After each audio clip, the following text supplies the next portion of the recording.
ایک ہے اجمالی ایمان، ایک ہے اجمالی ایمان، آمنت باللہ کما ہو باسمائہ و صفاتہ اقرارا باللسان و تصدیقا بالقلب۔ ایک ہے اجمالی، یہ ہر شخص پہ فرض ہے، یہ ہر شخص پہ فرض ہے۔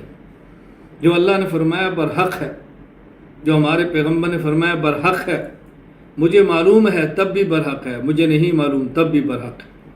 جو کچھ قرآن کریم میں ہے برحق ہے، جو کچھ احادیث میں ہے برحق ہے، جو رسول اللہ صلی اللہ علیہ وسلم نے فرمایا برحق ہے۔ بس بات ختم، بات ختم۔ ایک ہے تفصیلی، کیا فرمایا؟ وہ جو پتہ چلتا جائے مانتے جائیں، جو علم میں آتا جائے مانتے جائیں۔ بس کیا کرنا ہے؟ جو انہیں فرمایا ہم نے وہی کرنا ہے، باقی مجھے پتہ نہیں ہے، جو علم کے اندر آئے بس کرتے جائیں۔ صحابہ کرام رضی اللہ تعالیٰ عنہ مجمعین کا یہی معمول مبارک تھا۔ ہمارا عقیدہ ہے انبیاء علیہ السلام معصوم ہیں، انبیاء علیہ السلام معصوم ہیں۔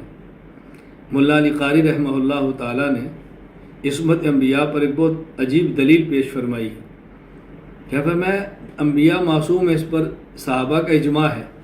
صحابہ کے اجماع کا معنی صحابہ کرام کو اس بات کا علم ہو جائے کہ یہ بات رسول اللہ صلی اللہ علیہ وسلم کی طرف منسوب ہے، ہمارے لیے ہے، نبی کے ساتھ خاص نہیں ہے، نبی سے عمل آیا ہے اور ہمارے لیے ہے، بس اس کو ماننا وہ فرض سمجھتے تھے۔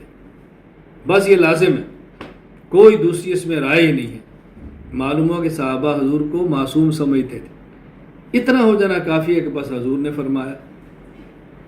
اور پھر صحابہ کرام رضی اللہ عنہ مجمعین پر تو کیا دیوانگی تھی، کیا عشق تھا، کیا محبت تھی حضور اکرم صلی اللہ علیہ وسلم سے۔